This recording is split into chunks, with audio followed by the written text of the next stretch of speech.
Depuis que le père Ménard a décidé pour sa sécurité de cacher Loulou dans un pensionnat, rien ne va plus. Regagnez immédiatement votre chambre, petite sauvage. D'où viennent ces chaussons? À qui les Lorsque Mademoiselle Trochu lui confisque le seul souvenir de sa maman, Loulou n'a plus qu'un rêve, celui de quitter cette maudite prison. Je suis en quête d'une nouvelle école pour toi. Oh, mille merci, père Ménard. Mais les dangers se multiplient. L'homme à la canne d'argent, toujours à la recherche de Loulou, renforce sa surveillance autour du père Ménard. Quant au baron de Bois-Robert, il tente de faire raser Montmartre en y libérant des milliers de rats. L'action de Loulou et Gabi le soir de Noël permet d'éviter le pire. Mais pour combien de temps encore? Rangerai.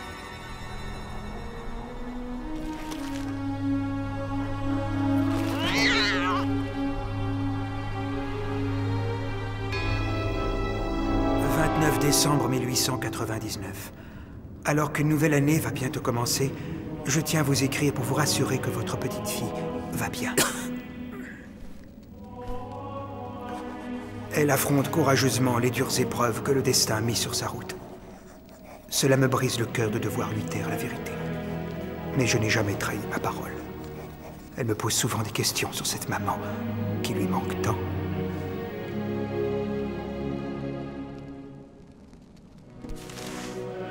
Que ce nouveau siècle vous apporte tout le bonheur que vous souhaitez. Je vous transmets les pensées affectueuses d'une petite fille qui, du fond de son cœur, vous aime. Que Dieu vous protège.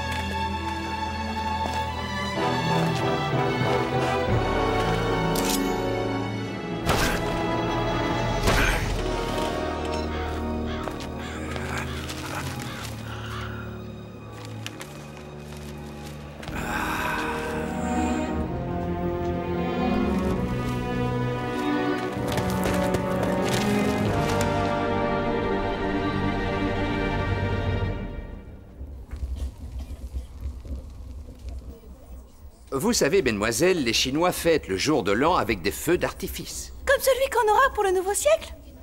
Tout à fait. Et j'espère qu'il sera aussi beau que ceux des Chinois. Oh, qu'est-ce qu'il fait froid ce matin? Oh oui, j'ai si froid. C'est vrai, on gèle ici. Normal, le poêle s'est éteint.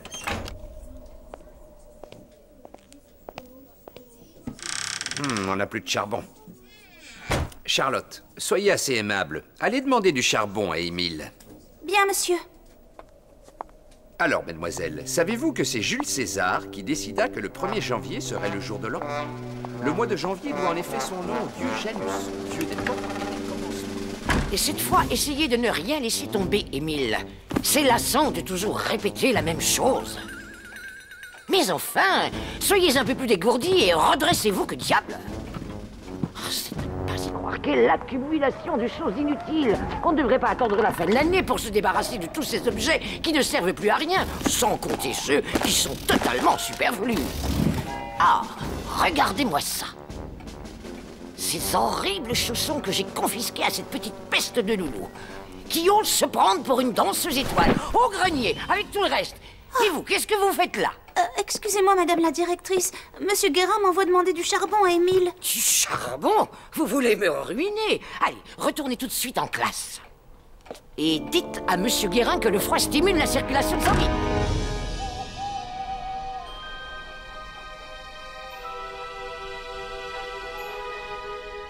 On a intérêt à pas se faire pincer.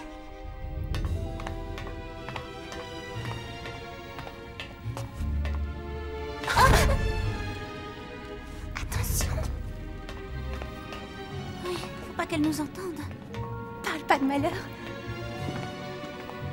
Laisse-moi passer devant.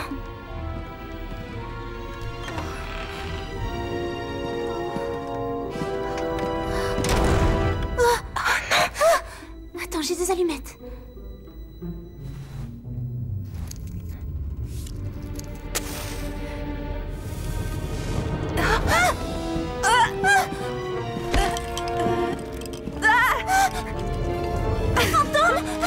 mais non, voyons. Bonjour, monsieur. Je m'appelle Loulou. Je recherche mes chaussons de danse. Savez-vous où ils sont? C'est peut-être l'amoureux de Trochu. Où est-ce qu'Émile les a rangés? Je suis sûre que je vais les trouver. Ça y est, Charlotte, ils sont là.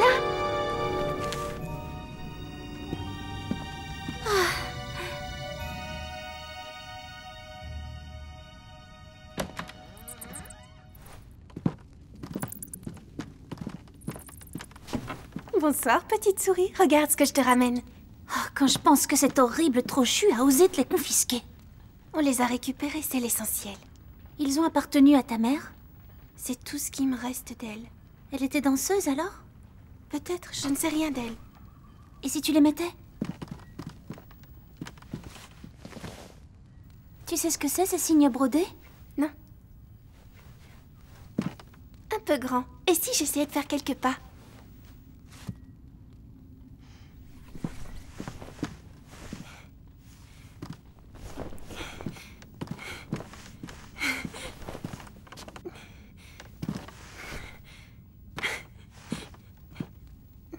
Waouh, on dirait que t'as fait ça toute ta vie. Ah, si seulement j'avais mon piano. Je pourrais t'accompagner. Attends.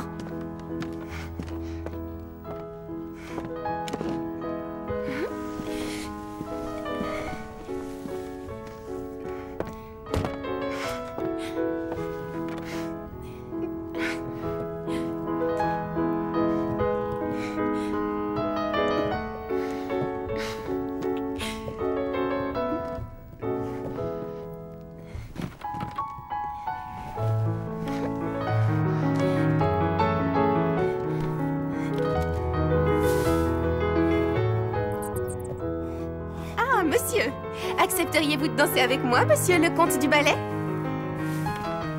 Allez, rien qu'une petite danse. Est-ce bien raisonnable, mademoiselle?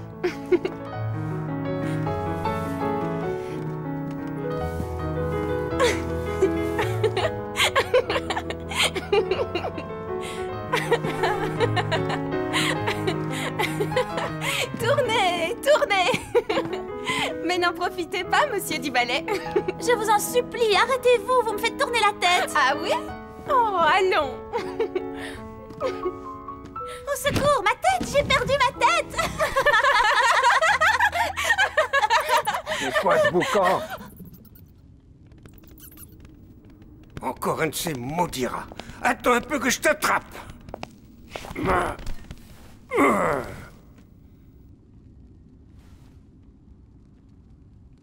C'est joli, ces signes. C'est peut-être maman qui les a brodés. J'ai déjà vu ça quelque part. Mais où? Je me vengerai. La bague du baron de Bois-Robert. Un nouveau siècle prospère, mes amis. Au nouveau siècle! À Paris! À l'exposition nouveau siècle! À votre santé, baron! Chers amis, le moment est venu de vous présenter mon grand projet.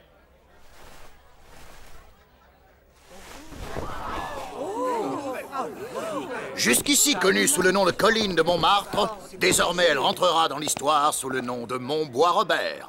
Ceci est l'Opéra Bois-Robert. Les thermes, piscine, solarium, restaurant gastronomique, la terrasse panoramique surplombant tout Paris, et voici les domaines avec leurs jardins suspendus et leurs salles de bain modernes. Et là passera le téléphérique privé, réservé aux propriétaires du Mont Bois-Robert, c'est-à-dire vous, mes amis. Avant de pouvoir repeupler le futur Mont Bois-Robert, il conviendrait de le nettoyer de ses habitants. Cependant, il semblerait que tout ne se passe pas aussi bien que prévu. Monsieur l'ambassadeur, nos tentatives humanitaires de relogement vis-à-vis de ces malheureux se sont heurtées à leur ignorance. Mais au final, nous saurons leur faire entendre raison. Bientôt, nous raserons leurs maisons malpropres. Allez, buvons à notre succès. À votre succès! Non merci, pas ce soir. Oh, pardon, monsieur. Oh, je ne voulais point vous faire peur. Il y a une espèce de borgne qui veut parler à monsieur. Il est dans le hall.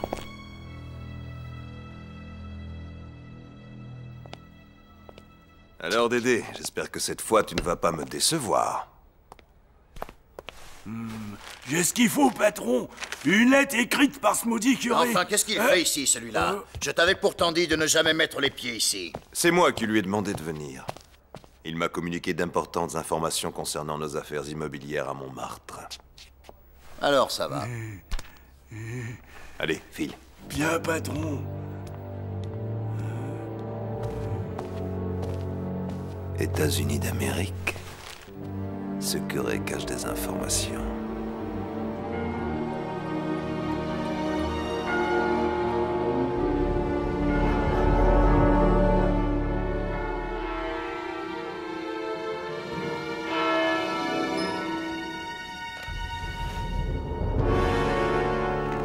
Excusez-moi, mon père. Libérez votre cœur, j'écoute votre confession, mon fils. C'est moi qui vous écoute, mon père. Ce n'est pas bien de mentir pour un prêtre. Or, vous m'avez menti. Qu'est devenue la petite fille abandonnée par sa mère dans cette église en novembre 1887? De quoi parlez-vous? Je ne comprends pas. Voyons, souvenez-vous, une nuit glaciale. L'hiver s'était annoncé tôt cette année-là. Une femme jeune et belle, serrant son bébé. Qui êtes-vous? Je crois que vous ne me comprenez pas. C'est moi qui pose les questions. Dites-moi la vérité, vous devez me répondre. C'est pour le bien de cet enfant. Vous mentez. Je ne vous dirai rien. Allons, confessez-vous, mon père. Ce secret, vous l'avez porté trop longtemps tout seul.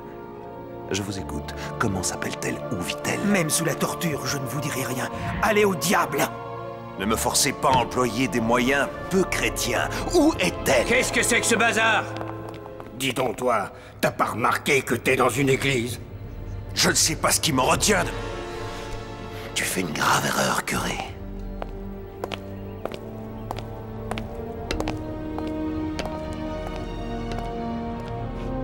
Je n'ai pas dit mon dernier mot. Ça va, monsieur le curé? Si c'est pas un monde! Comment qu'il a osé vous parler? Vous voulez que j'appelle la police, mon père? Ça ira, ma fille. Merci. J'espère que le prochain d'entre vous que je vais entendre en confession ne va pas me crier dessus.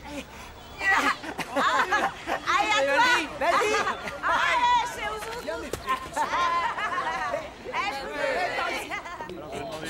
où? Le viandox de monsieur. Bonjour, Gaby. Bonjour, Père Ménard. Il faut que je te parle. Vous êtes malade? C'est pas bien grave, rien qu'un petit coup de froid. J'en ai vu d'autres. Tu sais, je ne serai pas toujours là. Et il faudra que quelqu'un veille sur Loulou. Léontine n'est pas toute jeune non plus. Alors j'ai pensé à toi. Pour des raisons que je ne peux t'expliquer, elle court un grave danger. Je ne laisserai personne faire de mal à Loulou. Ne sois pas aussi impulsif, mon garçon. Réfléchis avant d'agir. Mais surtout, méfie-toi de l'homme à la canne d'argent. Qui est-ce? Ah, si je le savais. Si tu le vois, tu le reconnaîtras tout de suite. Mais vous venez avec nous au feu d'artifice? Non, je suis suivi. Je ne dois en aucun cas être en contact avec Loulou. Ne l'alarme surtout pas. Ne lui parle de rien.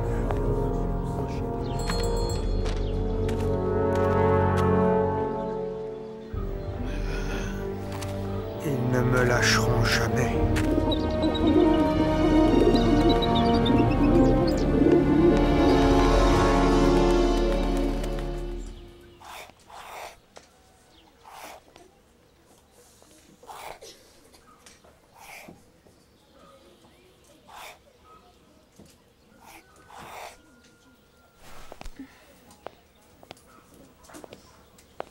Joli dessin, Loulou. Monsieur le professeur, je voudrais vous demander... Il y a un signe brodé sur quelque chose qui m'appartient. À votre avis, ça a une signification? Vous avez dit un signe? Comme ça, a priori, je ne vois pas. Un blason, peut-être? Regardez dans le dictionnaire des grandes familles de France.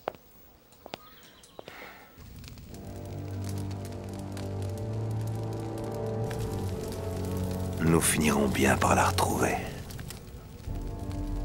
Dédé? Je vous ai obéi, j'ai suivi le curé, patron. Je l'ai point vu en compagnie d'une petite fille, mais il a parlé à un gamin. Ce n'est qu'une question de temps. Nous finirons bien par tout savoir. C'est presque le même, mais pas tout à fait. Oh. Regarde celui-là. Blason de la famille Morteflamme, Hugues de Morteflamme, 1392-1457. S'est distingué au siège d'Orléans aux côtés de Jeanne d'Arc. Il est le fondateur de la lignée des Morteflammes. Alors, l'orpheline recherche ses parents nobles? Ça risque pas avec ta tête, ma pauvre fille.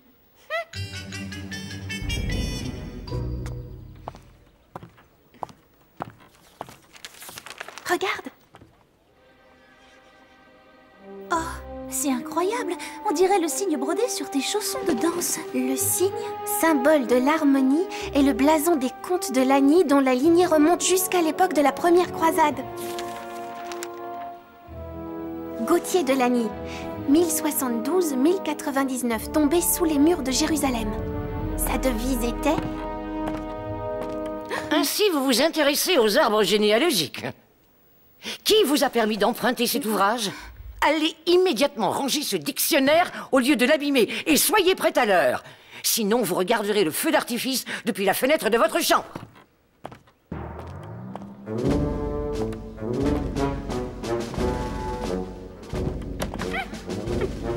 Quelle sale peste, cette Solange! Ma droiture, ma fidélité et mon honneur sont plus importants que ma vie.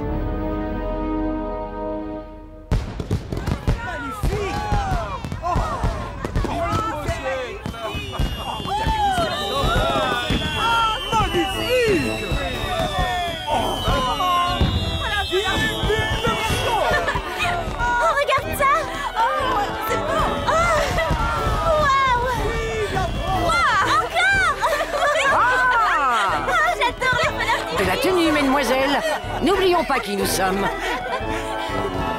Oh, regarde celui-là. Oh, c'est joli. Vive 1900. Oh, tu as vu, c'est ton ami Gabi là-bas. Oh, super.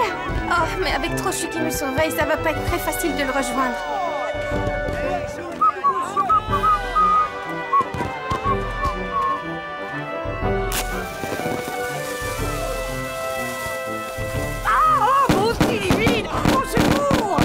C'est un attentat! Émile! Je suis ravi de vous servir de coussin. Bonsoir, les filles. À tout à l'heure? D'accord. Allez, viens, on file. Tu y es pas allé un peu fort? T'inquiète pas, les coriaces, elle s'en remettra. Allons, bougez. Essayez d'avoir l'air naturel. Comment pouvez-vous les photographier alors qu'ils bougent? Mais c'est leur mouvement qui m'intéresse. Je ne fais pas de la photographie, mais du cinéma. Oh. Effectivement, j'en ai entendu parler, c'est magique. Non, jeune homme, ce n'est pas magique. Ce sont simplement des images qui se succèdent et qui créent l'impression de mouvement. C'est l'invention du siècle, si vous le voulez bien, mademoiselle. Passez de votre pas élégant devant l'objectif. Et vous, jeune homme, approchez-vous et regardez dans le cadre. À vous, mademoiselle, action. Bravo, vous êtes merveilleuse. Oh, et voilà, la scène est dans la boîte. On pourra la voir? J'y compte bien. Venez nous rendre visite, passage de la Boule Rouge. Alors, mon cher curé, satisfait de voir votre petite Loulou heureuse? On ne peut être que satisfait de sauver une âme. Dans quelques minutes, nous serons en 1900. Je me demande ce que ce siècle nous réserve. Certainement de merveilleuses inventions. Mais le seront-elles pour le bien des hommes? Vous êtes bien pessimiste tout à coup. Alors, qu'est-ce que tu souhaites? Être toujours avec toi, mon cher. Oh là là, regardez!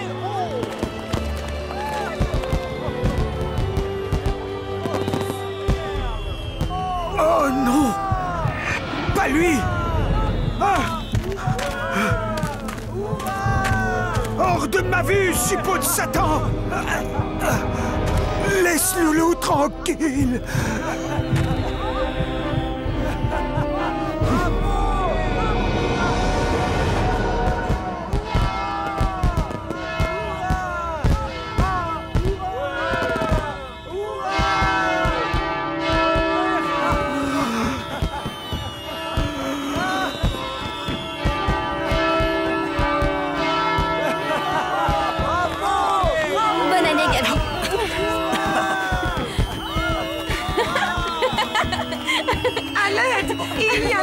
ne se sent pas bien. Le père Ménard.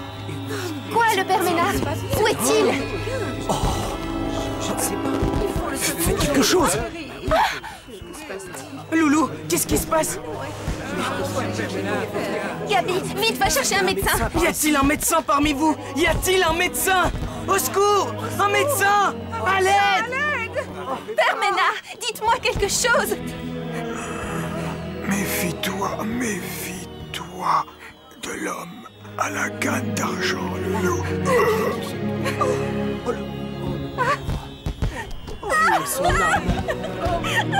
Père Ménard, non, ne me laissez pas. Allez, circulez s'il vous plaît, y a rien à voir.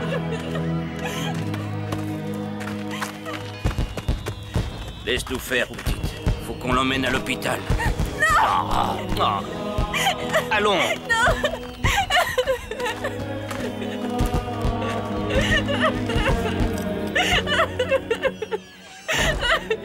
Je vous en prie, laissez-moi monter. Est-ce que t'es de la famille, gamine? Non. Alors tu restes là. Je viens avec vous, je suis instituteur. Cet homme est mon ami. Où l'emmenez-vous? Aux urgences, à l'Hôtel Dieu. Allez hop, en voiture, on n'a pas une minute à perdre. Allez, ya! Loulou, ne t'inquiète pas.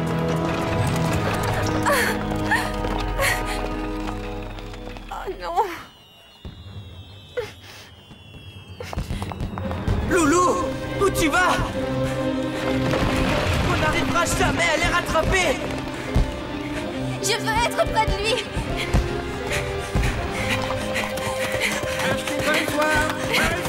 Nous sur l'exposition universelle. Sa montre vient de s'arrêter.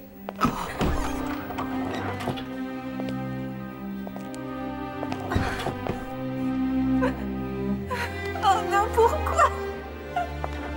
Loulou!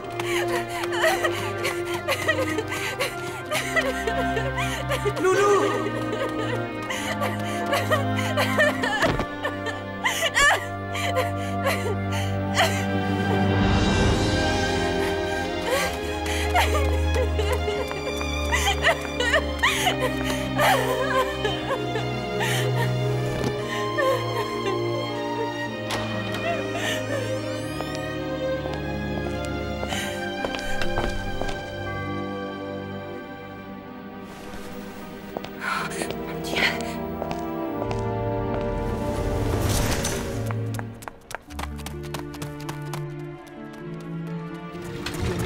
En santé au nouveau siècle. Loulou? Gabi.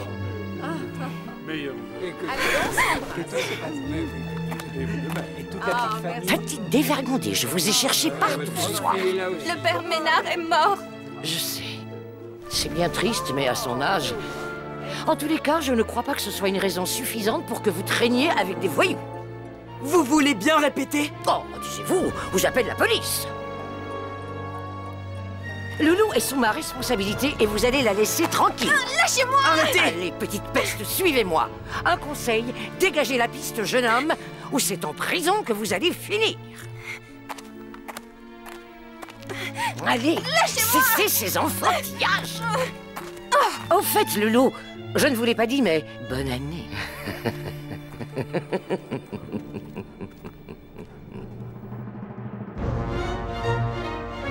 Plus personne n'est là pour couvrir les frais de votre pension. Donc, vous effectuerez quelques petits travaux en échange de toutes nos bons. Elle n'est plus en sécurité. Comment vas-tu faire, mon Gabi? Namaskar. Approchez, approchez, mademoiselle. Abracadabra, Nisvana, Hocus Pocus Mysterius Disparius Volatilus. Merci d'être venu me délivrer de là. Hé, vous là-haut, au nom de la loi, descendez!